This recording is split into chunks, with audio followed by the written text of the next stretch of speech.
call, please. Councilman Gann. Here. Councilman McBride. Here. Councilman Harrell. Here. Councilman Stamey. Here.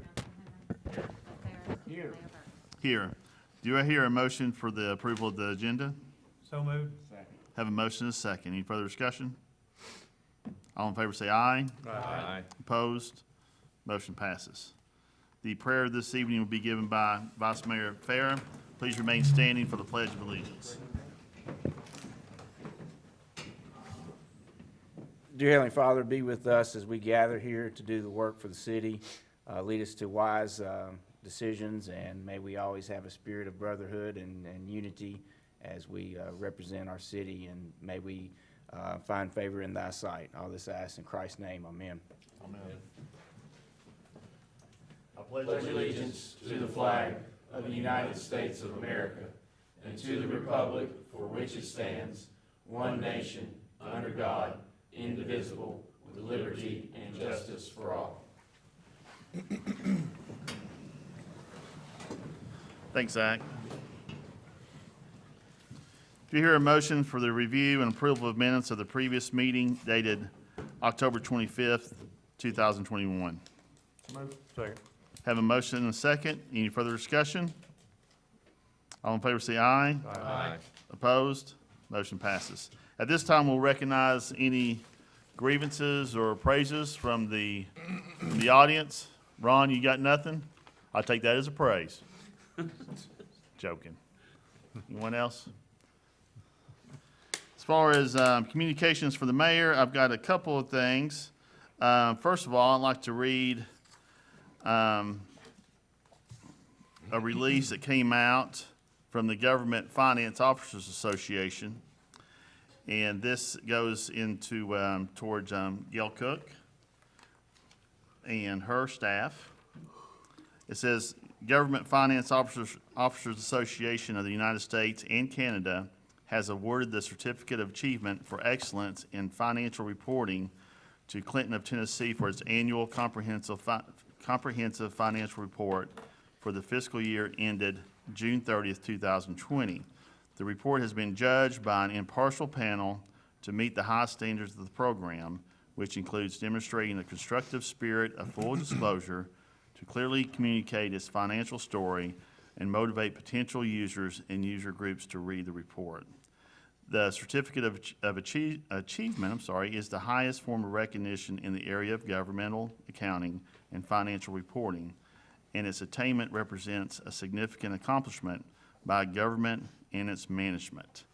How many years you've done this? This is the fourth? This is our fifth one. Fifth one. I lost track, but congratulations.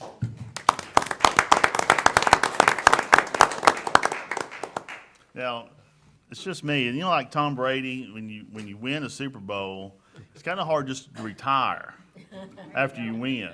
So you can't leave until you stop winning. Just something to think about. They won't go out on top. That's right. Well, see, Brian, you got to work with me, man. That's not a good analogy. There's a couple of board and commission appointments I need to add. The first one is Clinton 911 Emergency Communications District. As you all know, Randy Page passed away a few months ago, and his term was going to end on July 1st, 2022. In his place, I'd like to appoint Carl Bailey to fill out the remaining of that term, again ending July 1st, 2022. Hear a motion for approval? So moved. Second. Have a motion and a second. Any further discussion? All in favor say aye. Aye. Opposed? Motion passes. The second one is as far as Planning Commission. And one thing, MTAS came a few weeks ago, just review different things, and it came to their attention that we were not following the charter in regards to Planning Commission.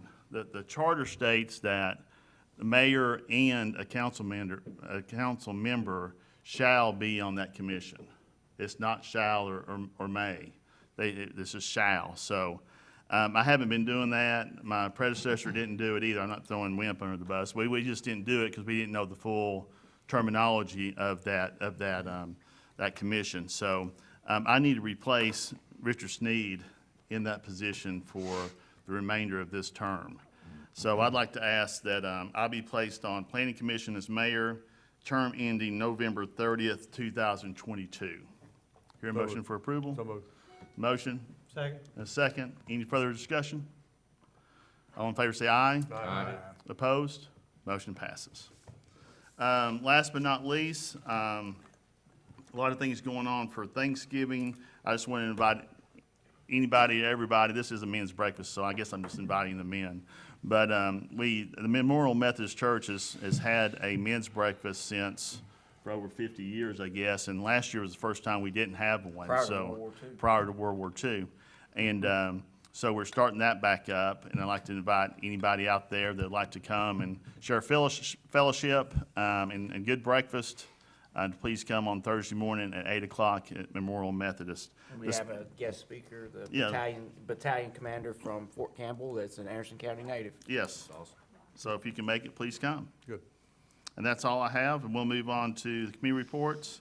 Clinton School Board report, Kelly Johnson. I heard you were buying lunch today, by the way. I did. You get a phone You didn't call. get the invitation? I didn't get the phone call. We did. We celebrated with Clinton Elementary School today at the Mexican restaurant for them receiving reward school status. And so we went and celebrated with a little bit of Mexican on our collaborative day today. Certainly proud of them.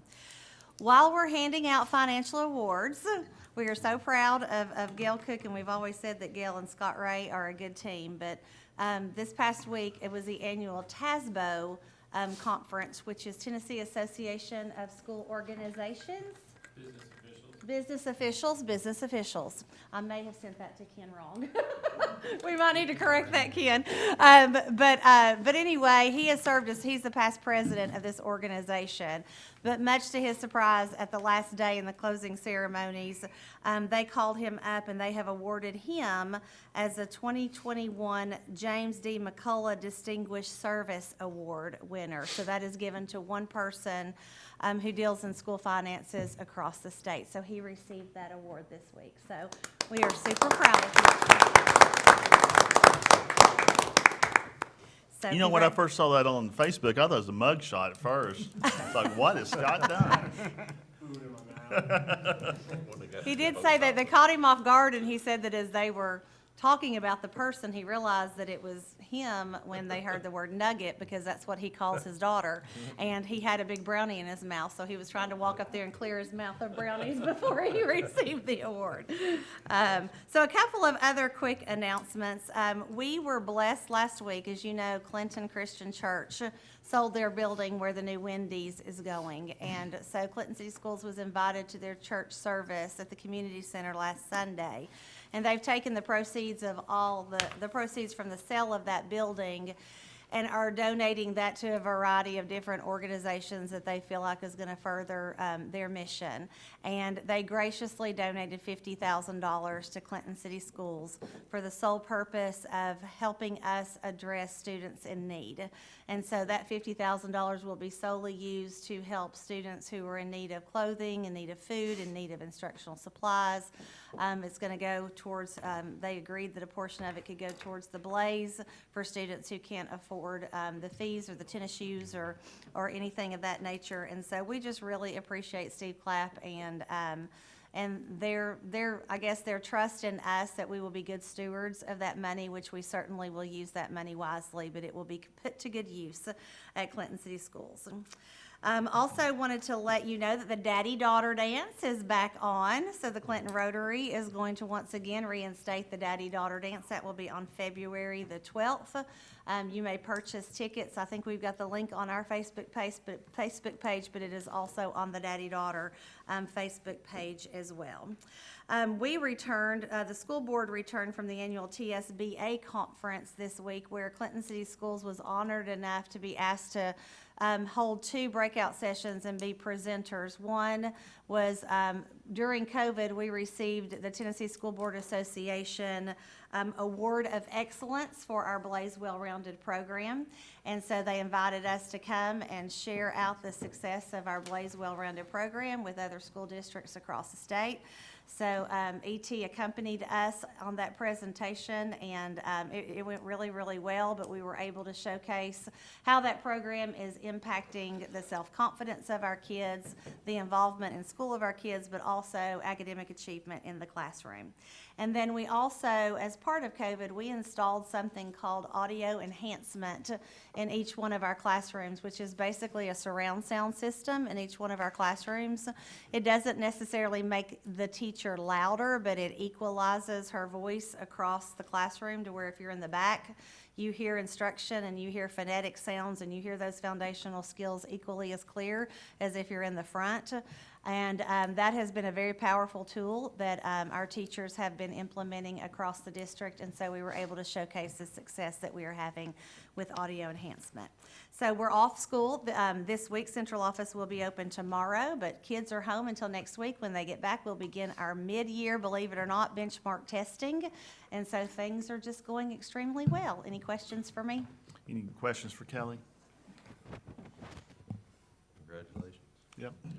Thank you. Thank you. And you do have Scott today. I apologize for that. Sorry. It'll You be all right? brief. You look, walking a little gimpy. Your knee Yeah, hurting you? it's just everything. I had surgery and the other one's starting to, you know how that works. I gotta pay for somebody's kid to go to college. Everybody should have budget amendment number 3. Highlights, general purpose school fund. We're increasing expenditures by $36,000 and change. This is funded by an increase in transfers in from a federal program of $17,000 that's required, and a reduction of fund balance of $19,000. Federal projects funds are entitlement grants. I call them reimbursement grants. We spend the money via an approved plan and an approved budget by the state. We spend the money according to the plan, and we get reimbursed.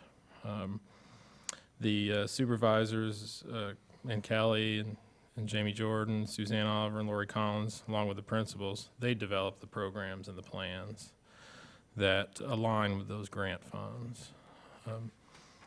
There's a lot of federal grants going around, and when it comes to schools, generally your general purpose school fund takes care of your basic education, your FAPE, your free appropriate public education. The federal programs lie on top of that and take what you're doing, just make it better. That's the purpose of most of your federal grants. The largest one is at the bottom. It's an all-core grant, which we're using for tutoring during the school day, and we're teaming that up with a match from our ESSER funds, so there's no matching local funds involved with that. And no recommended budget amendment for the cafeteria fund. Any questions? Any questions for Scott? Hear a motion for approval of budget amendment number 3. So moved. Second. Have a motion and a second. Any further discussion? Roll call, please. Councilman Gann? Yes. Councilman McBride? Yes. Councilman Harrell? Yes. Councilman Stamey? Yes. Councilman Hatmaker? Yes. Councilman Fair? Yes. Mayor Burton? Yes. Budget amendment number 3 passes. Thank you. Thanks, Scott. Clinton Regional Planning Commission report, Councilman Gann. The Clinton Regional Planning Commission and Board of Zoning Appeals met on Monday, November the 8th. The Planning Commission had no business to deal with, so we moved on to the BZA. Applicant Bob Wysick requesting side setback variance to 4 feet for property located at 709 Timbercrest Drive. This is due to the owners being handicapped and the topography of the lot. And after discussion, it was decided that the proposed location is the most suitable place for the structure, and the variance is the minimal action needed to avoid practical difficulties, so it was passed. And then secondly, applicant T&T Signs Incorporated requesting to install 3 wall signs on the front, rear, and non-drive-through sides of the new Wendy's located at 400 South Charles Severs Boulevard. And this also was approved. In actuality, they only really needed a variance for one. They are entitled to signs on all the sides that face streets. So they had, the only one that was outside what they were entitled to was the one really facing Oak Ridge. So they were entitled to one on the side street and one on the boulevard, plus they've got their standing marquee sign. So they were granted a variance on that. Hopefully, they'll be passing out free Frosties here before long. I think they have delayed their opening due to not having a cooler in place. I think their new drink's gonna be called the Blaze. Okay, the hot coffee or Yeah. the It's a Frosty? winter, it's a winter drink. Okay. You under contract with that? You in negotiations with that? We've been in talks, yes. I'm sure it's not gonna be cheap. When it's on the marquee, I'll know it. Yeah, yeah. Any other questions for Larry? Thanks, Larry. Zach, CB, got anything? No, the CUB met November 11th. Both water, sewer, electric are ahead of year-to-date financial projections. There was approval of work order and a recommendation to City Council to approve the tax equivalent payments, which will be coming up later on in the agenda, and that's it. That's a very nice number. Very nice. Any questions for Zach? Thanks, Zach. Did you have anything under board and other committee reports? I know Green McAdoo is, in talking to them, didn't make the last meeting, but I know attendance is up and they're really pleased with the number of people that are coming, visiting, and we're getting really good comments about what they find in Green McAdoo. Great. Any other questions for Larry? Thanks, Larry. General government report, Mr. Houck. Thank you, Mayor. The December council meeting, just as a reminder, will be December 17th at 1:30, and prior to that will be the employee city lunch at 11:30 at the community center. As we discussed in the October council meeting, our special attorney has drafted a final notice to the Magnet Mills Properties owner's attorney. If all work specified is not completed by the deadline, which is 12/15, the city will take the necessary action to complete the work, with all the associated costs being attached to the property as lawfully allowed. Pretty much you all approved, I think, some 6-8 months ago already on us hiring a contractor. So that's in place. We've gave him a list of about eight or nine items that has to be completed. The letter was sent a couple weeks ago, which gave him about 4 weeks to complete it. So if he's not got done pretty much on December the 15th, we'll be ready to move in as soon as the contractor can. For the holidays, it may be first of the year, but we'll be ready pretty much to go in and finish cleaning it up. Just go ahead and put a lien on the property, take care of it. Pavement Management, the Knoxville Regional TPO, we're still working with them on our pavement management program. We should have a report and recommendations in early spring on our street repairs and the necessary resurfacing projects.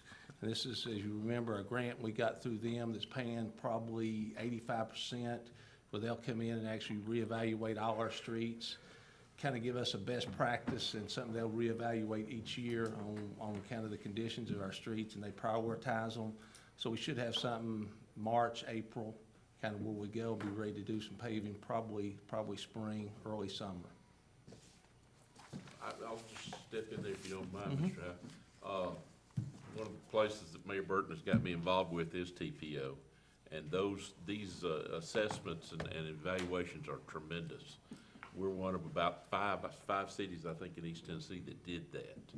And the results that you get are amazing. A couple of the cities didn't go for let's call it the upper scale package. They went for the ones where they just do a visual evaluation. This actually does an electronic evaluation. And it is top drawer. You get a lot of good information from it. So let me ask you, so if we get this information in the spring and it identifies the streets that need to be paved, how long would it take to be able to contract and get those streets paved for the spring season? You know, whatever we have allocated dollar-wise. I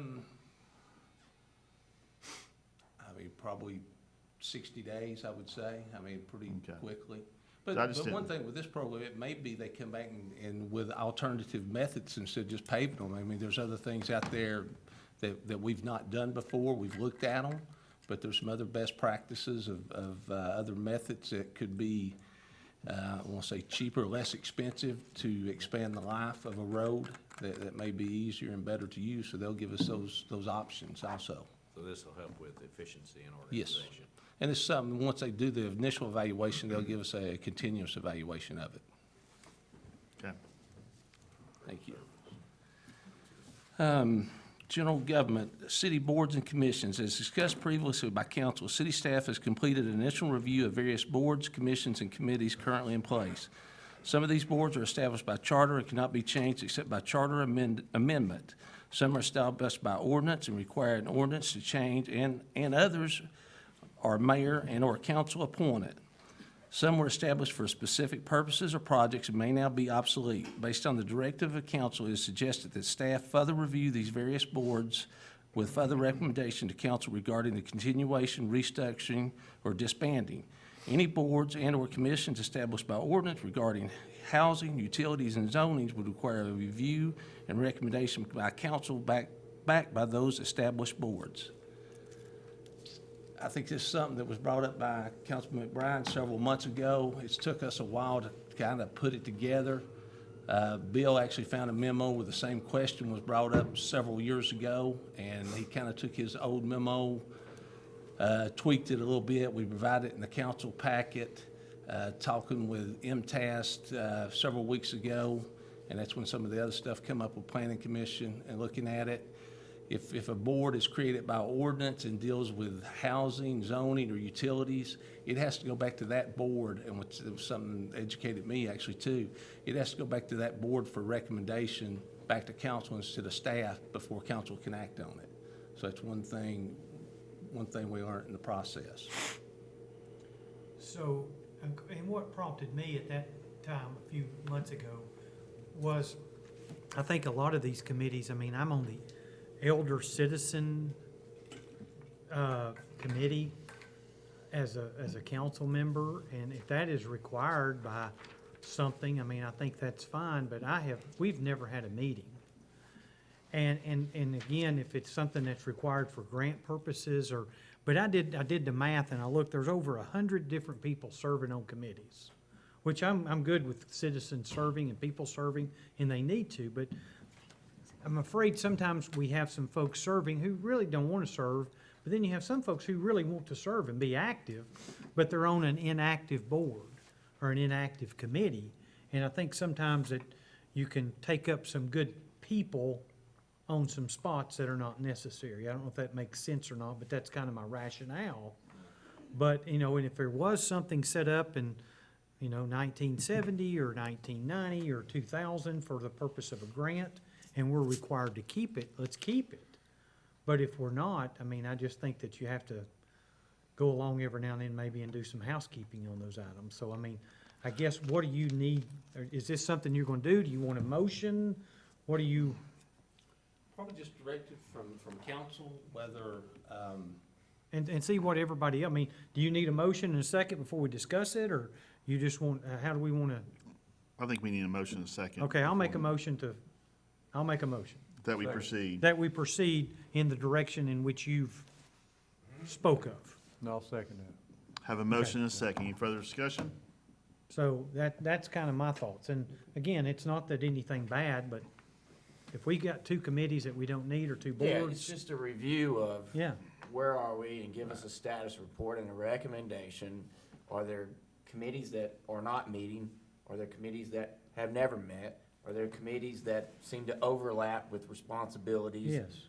And if so, for the sake of efficiency and for the sake of time, for our citizens and others, let's make it. Let's try to fix it. Yes, Yeah. I get it. it's good.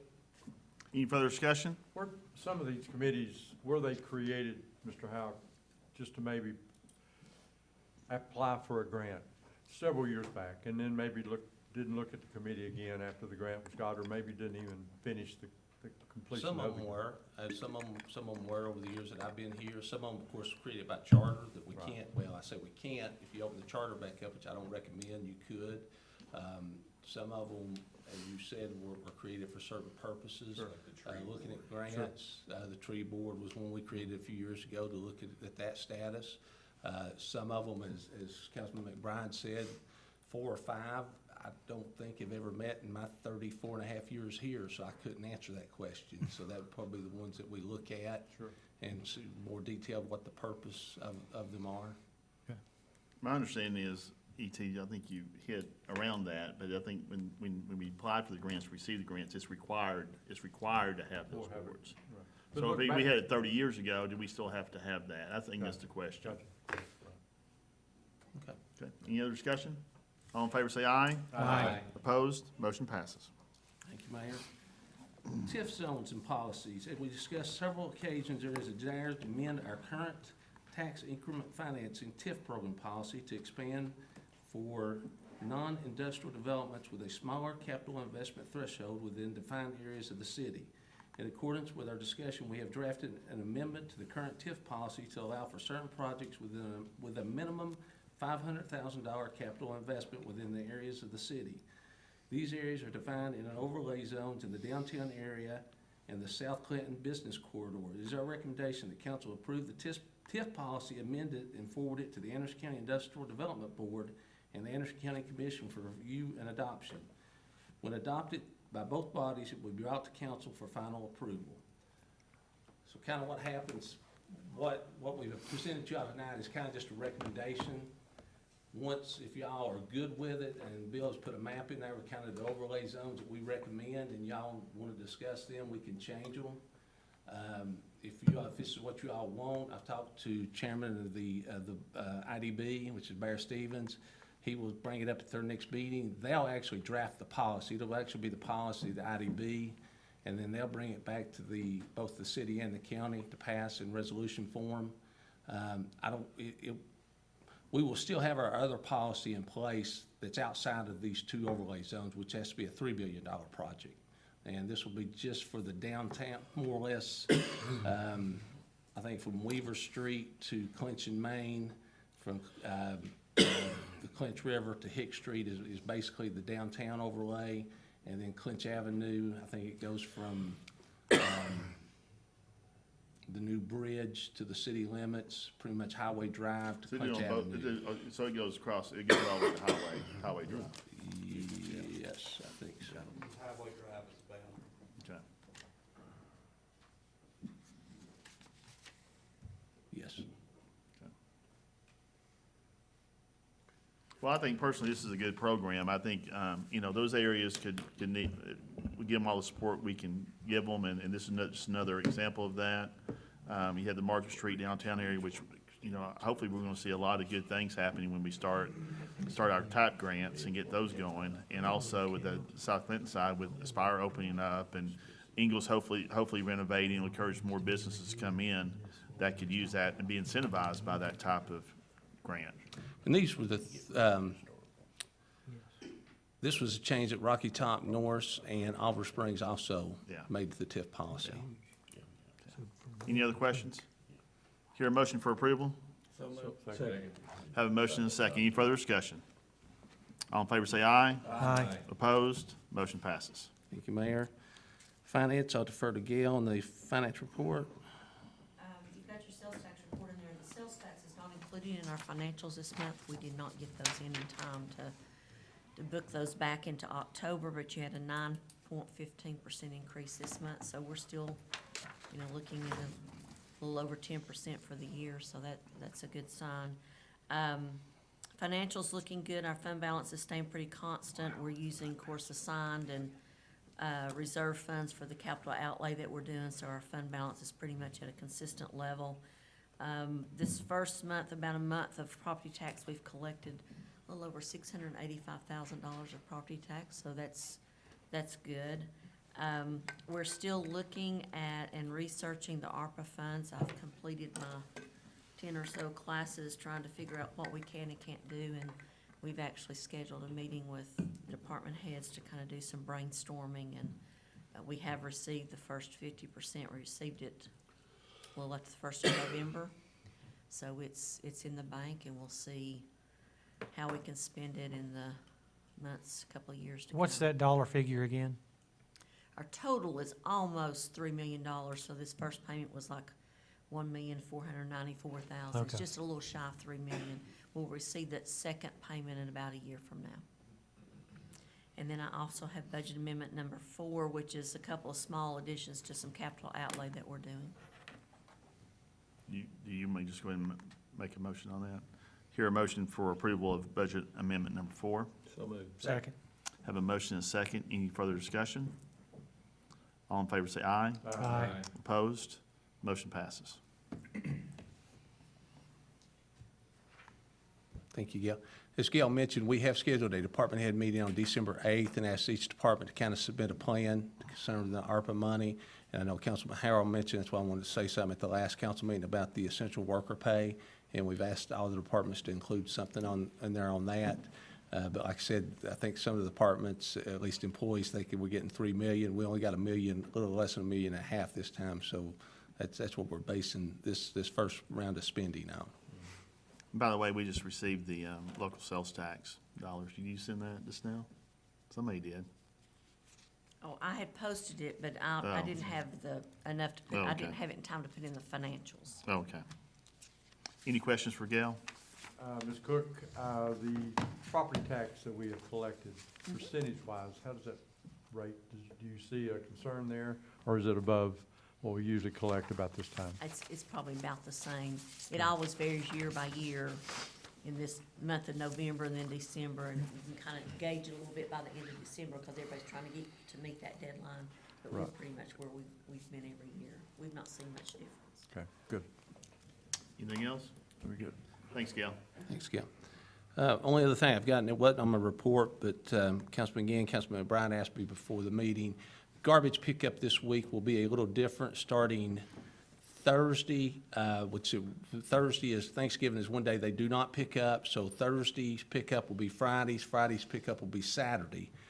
Christmas Day is the other day they don't pick up, but also during the cycle after Thanksgiving and during the cycle after Christmas, they will pick up extra garbage. So where we went just to the one container for that 1 week cycle, so for next week, that cycle, they will pick up extra bagged garbage. So if you have extra garbage and it's in a bag and you place it next to your garbage can, they will pick it up starting Friday for one cycle.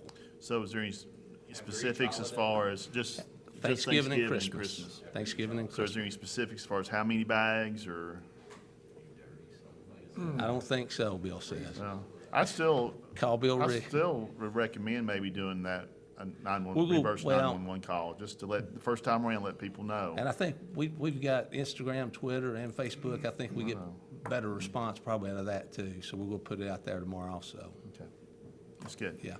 Anything for Roger? Thanks, Roger, as always. Under resolutions, we have resolution number 815. This is the CUB in lieu of tax payments for the year ending 6/30/22. For the, is that right? 22? Okay. So you want to talk about that, Gail? This is what we do, it's about, I think I told Zach about 20,000, I think, of the city's portion that we retain by the city is about 20,000 from what it was last year, so, 20,000 Oh, up. a little bit of an increase. And it was at 1.8? Is that what it was? Yeah. 1.8? It's like 1.7. Yeah. Pass along to Mr. Fay that we appreciate everything that he gives us. I will. Appreciate that. Ready to make a motion? Hear a motion for resolution number 815. So moved. Second. Have a motion and a second. Any further discussion? All in favor say aye. aye. Opposed? Resolution number 815 passes. Any old business for us? Any new business?